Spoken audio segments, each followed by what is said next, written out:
Hey guys, I'm your host Olivia and you're listening to Season 1 of BCT. We are the Christian podcast that enables you guys to hear people from all different backgrounds talking about their real life stories of radical change. Follow and subscribe so you never miss an episode. So for those of you who don't know, at the start of each episode I tell you guys a fact about myself so you guys get to know me a little bit more and more. Today's fact is that I actually swam with a dolphin on one of my birthdays a couple of years ago. I can't remember what birthday, but it was a couple of years ago and it was super fun. And I think it was in Turkey. I'm going to say Turkey, something like that. Anyway, today I am joined by Martin Griffiths. Hi Martin. Hello, hiya. How are you? I'm good, thank you, yeah. Cool. So tell me a little bit about yourself and what you do for a living. Yeah, sure. So my name is Martin. I am 36 years young. I am married. Just celebrated my 12th year of marriage with my wife Gemma on the weekend there. I have two children. I have a 9-year-old and a 4-year-old, both going into their teens, it feels like. So I have my hands full there. I live in Baglan, and for work, so my title is I'm a resourcing manager for a health informatics company. Mm-hmm. So long story short, I suppose with that one is we recruit IT personnel and work in healthcare for electronic patient records. Is probably the best way to say it. It's as boring as it sounds, to be honest. My dad tells me that you like football. Yes, I do. I think he's trying to stitch me up here, though. Yes, I do like football. Mainly watching it because I'm not very good at playing it. Okay. I unlike your dad, I support the most successful football team in the world. And that Manchester United, obviously. You probably knew that from me just saying they're the most successful, obviously. Oh, yeah, of course. Yeah, he was trying to get me to keep on talking about it in the podcast. But I said no. But I thought I'd bring it up at the start and get it done with. Yeah, get it out of the way for sure. Okay, so what about your childhood then? What did that look like? Yeah, sure. So I'm one of 4 siblings. Okay. I've including myself. So I have an older brother. I have a younger brother and a younger sister. Mm-hmm. So we moved around a lot as youngsters. I don't come from a Christian background or a, kind of church background at all. Fairly close family to be honest. Growing up, obviously we're all very, very much older now. Mm-hmm. Growing up, really, really positive, a real happy childhood. Really, as I said, kind of the family core has always been together. As I mentioned, I've got an older brother, so I'm kind of like that classic middle child. Kind of classic middle child. But no, childhood wise, said really happy. We've quite a close household. My older brother moved out. He is 8 years older than myself, and I'm 36. Oh, wow. So as you can imagine, there's quite an age difference. And my younger brother, again, I believe he's 8 years younger than me. Oh my gosh. Sister younger again, yeah. So there's quite a big spread. But we moved around a lot as kids. We moved to Port Talbot. Probably when I was like primary school age. Okay. But we moved a fair bit. We've lived in Port Talbot ever since, but to primary school age. But yeah, I moved about quite when we were younger, but yeah, pretty positive. Yeah, that's good. That's important, isn't it? Yeah, positive, strong family. Yeah, I'd say so. Yeah, good. So I'd love to hear then, maybe a little bit before you became a Christian and then when you became a Christian.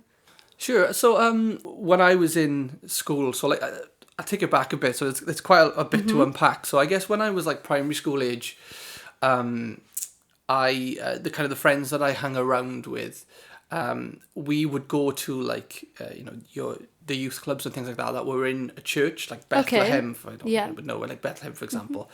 We would attend things like that, and they would have like a gospel message attached to them, like the youth days. No, but would go to church together as well. Oh, wow. But just mainly because that's what we did, and we played football for like the church team and things like that. Mm-hmm. So with the group that I hung around with at that time, that was kind of normal for us, and being around, even like some gospel teaching to an extent. I know it's in that youth club environment.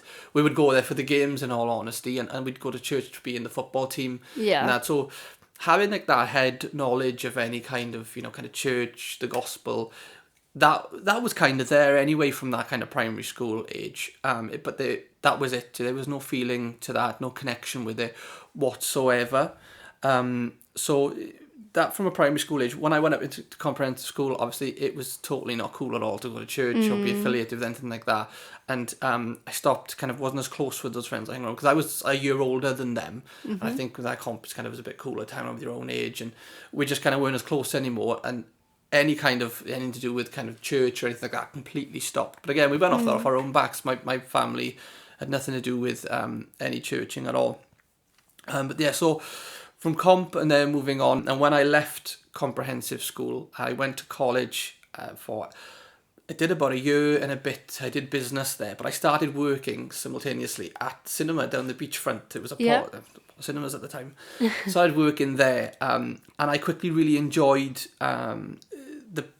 the co-workers that I had there, all very young, all really young people working in the cinema. I really enjoyed the friends I made there, and also was making some money at that time as well. And I lived at home with my parents, so was quite enjoyed that, having some money in my pocket. And it's you're young, you feel like you can conquer the world, can't you? You can do anything, a bit of money. And I dropped out of college and just worked in the cinema full time, and that's what I did. And essentially, my life was work, and then after work was going out drinking, just living that single life, loving it. I was 17, 18, kind of, as soon as I went into 18 and I was able to legally get in places, because I had a baby face, no chance of getting in anywhere before then anyway, even if I wanted to.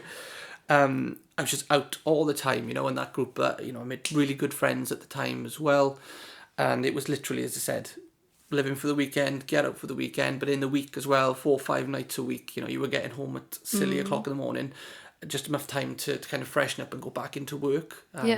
Couldn't do that now, but that really was kind of my life. As I said, it was trying any high I possibly could, and that was literally going into kind of my older teens, going into adulthood, really. And that was kind of the core part, really, to answer your kind of before getting saved question. But that was it. So what about the moment then when you actually became a Christian?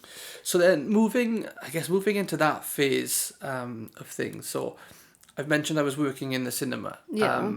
A certain girl started to work in that cinema at the time, and her name's Gemma. I'm now married to Gemma, as you know. But I was really drawn to Gemma, and as I said, I really liked her. We got on super well.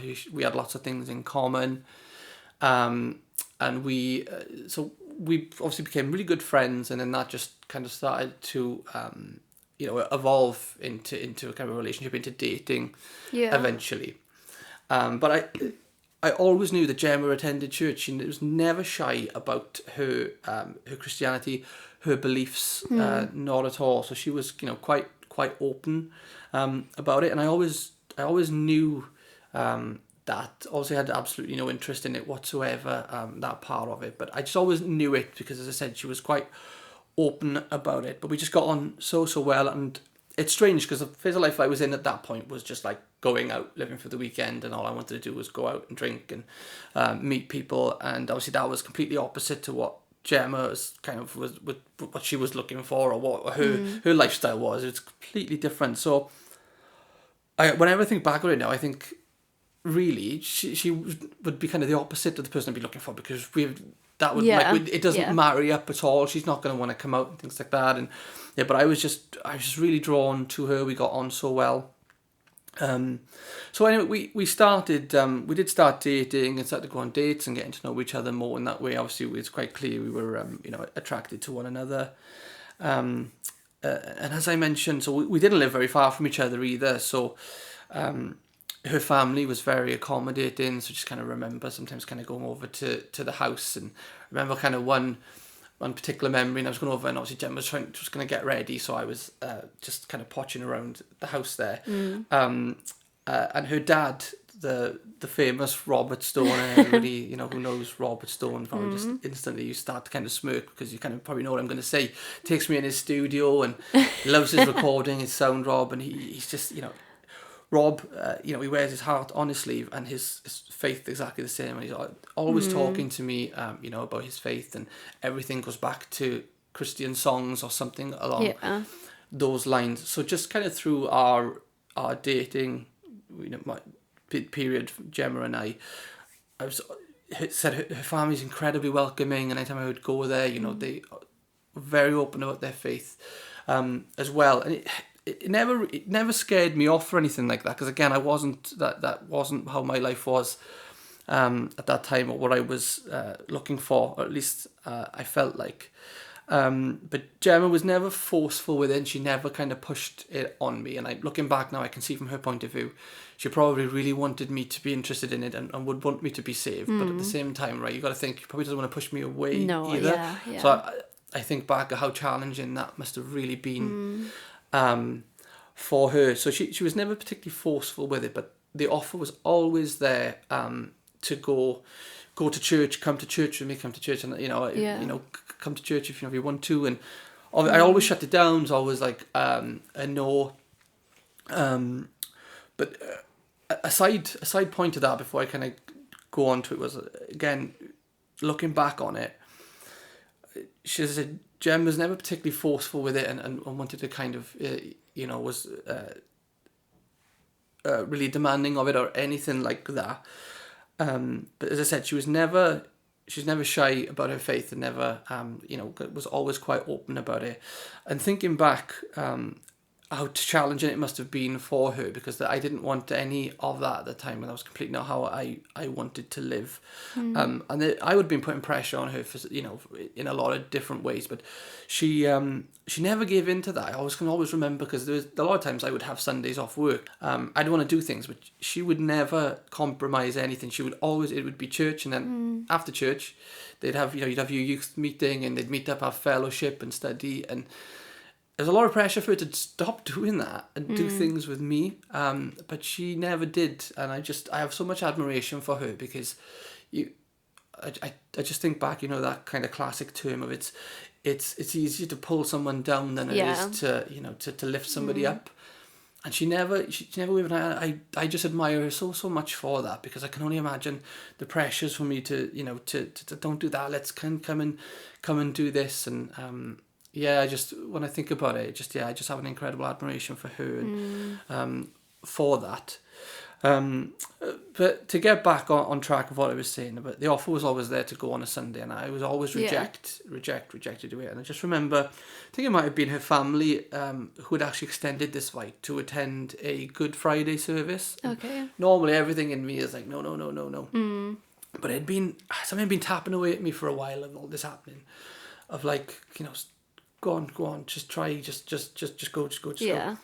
And I was like, yeah, okay, yeah, I'll give it a try. I think it might have been even her mum or someone had said, come to the service, and I was like, okay, I'll do it. Yeah, I'll go, I'll attend. And so I did. I went along to a service, and I don't know what I had built up in my head, and maybe it was thinking back to when I did attend church when I was a kid, when we just went because we wanted to be part of the football team there, and it was pretty much a proper church, old school church, cold, really cold, musty, really drab hymns and pews and things like that. And I don't know, I think that was just in my head of like, I can't think of anything worse. When I went to church then, obviously it was in the community centre. I just remember it was totally not like anything that I was expecting, really.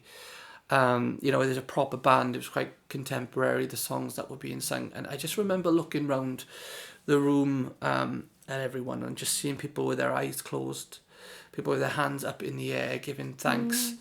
Some people, kind of with just bigger smiles on their faces while they were in prayer, like they had a joy.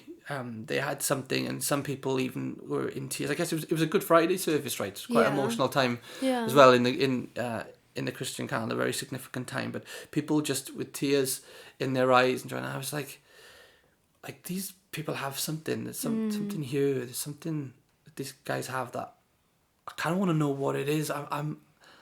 Something that kind of was on my heart then, that I had just made the decision while I was there that I wasn't going to be totally cold about it. I wasn't going to shut it out anymore, and I was going to give it a chance. I was going to open myself up to it, really. I had made the decision there, and then so from there, really, it really just kind of it took strides moving forward from there. So I just remember just another significant event had happened.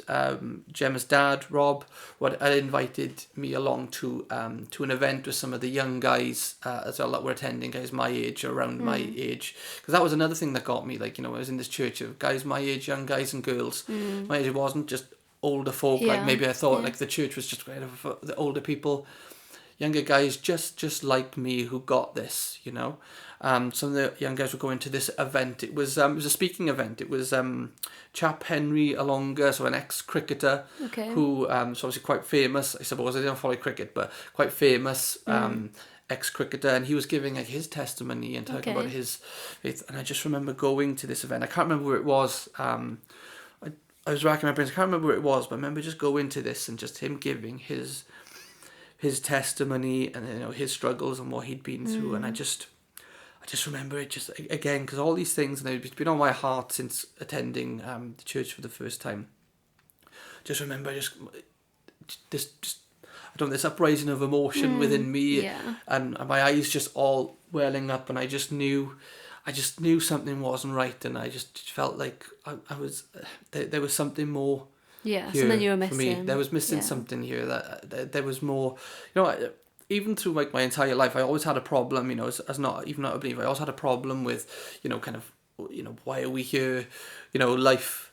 I never could subscribe to the Big Bang kind of theory, if you were, of like there's nothing, now there's something. Even as a non-believer, I almost thought like, oh, is that our best theory? Is that it really? It's kind of depressing. I just could never sign up to it. Almost like there was something more. And like I said, just in this event, something had been stirred in me for a little while now, and going to this event again, just hearing somebody speaking on it, giving their testimony, a person of significance, I suppose, as well. I guess again, I just remember just my eyes welling up and just feeling just this aching within me, like that there has to be something more, that I've been so closed off to it. I've shut it out so much, and and I was foolish for doing that, and really within days of that, I remember, as I said, Jem, who's been incredibly supportive, and I suppose her who this whole time was just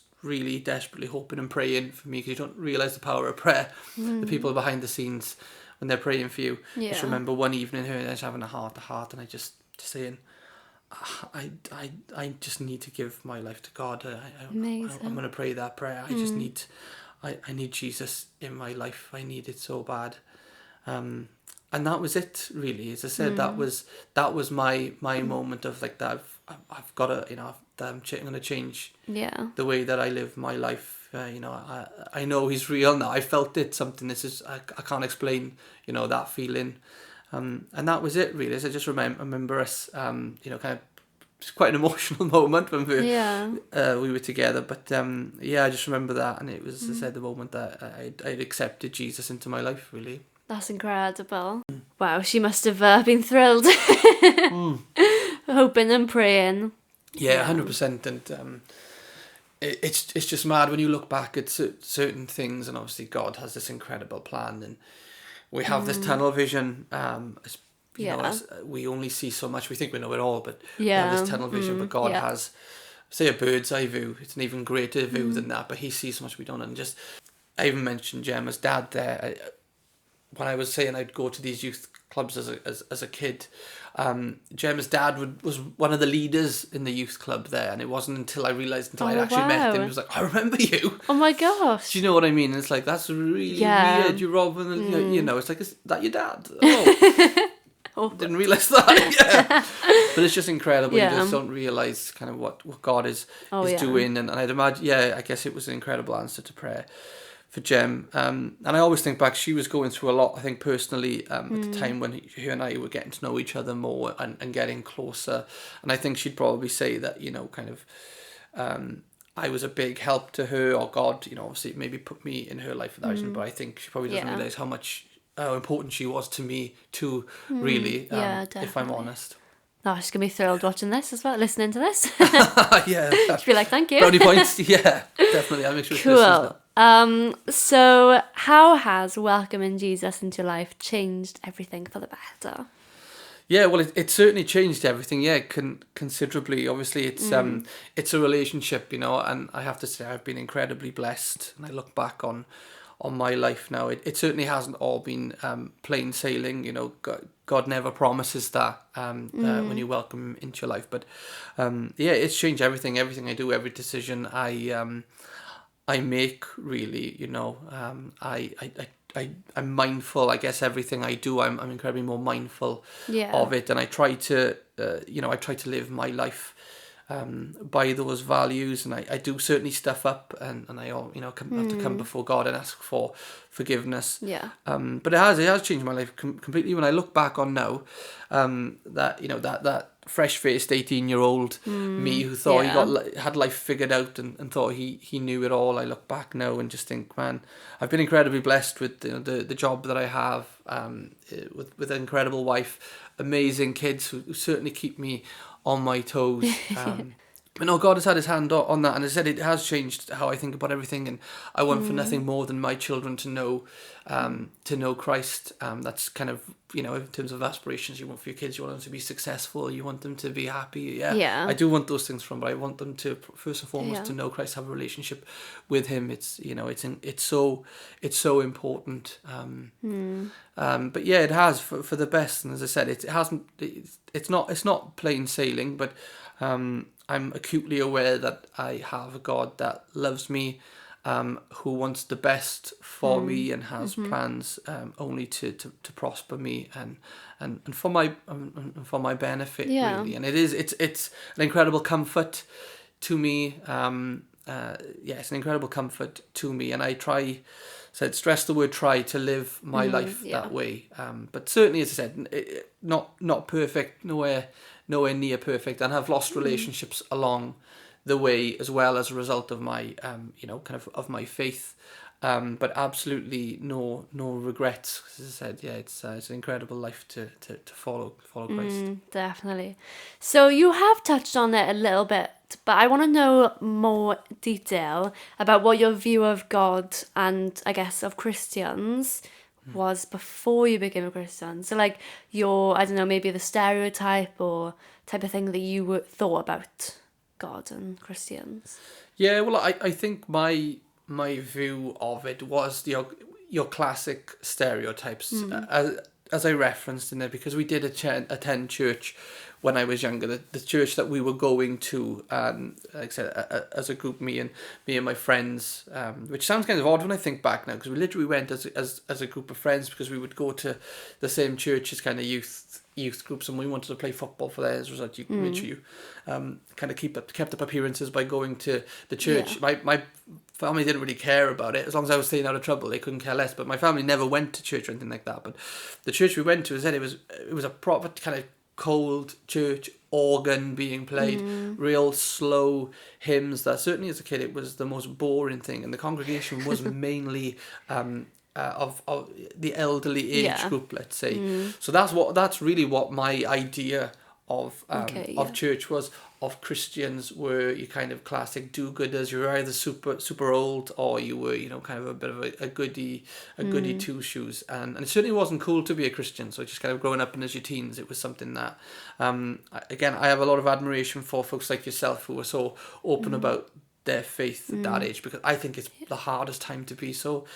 As I said, it can be challenging as an adult, but I think when you're quite, at that young age where you get a lot of temptation and the world is trying to tell you who you need to be, you're trying to figure things out, it isn't cool. So I wish I was half as resilient as you at that age, I'll be honest. Thanks, Martin. Thank you so much for coming on. I'm so glad you're one of my guests. It was really good what you said, and I loved your story. Well, thanks for having me. I really appreciate it. Thank you so much. Guys, don't forget to subscribe on either Spotify or Apple Podcasts so you never miss an episode. And make sure to follow us on all the social media platforms to keep up with updates and what we get up to on a daily basis. Bye for now.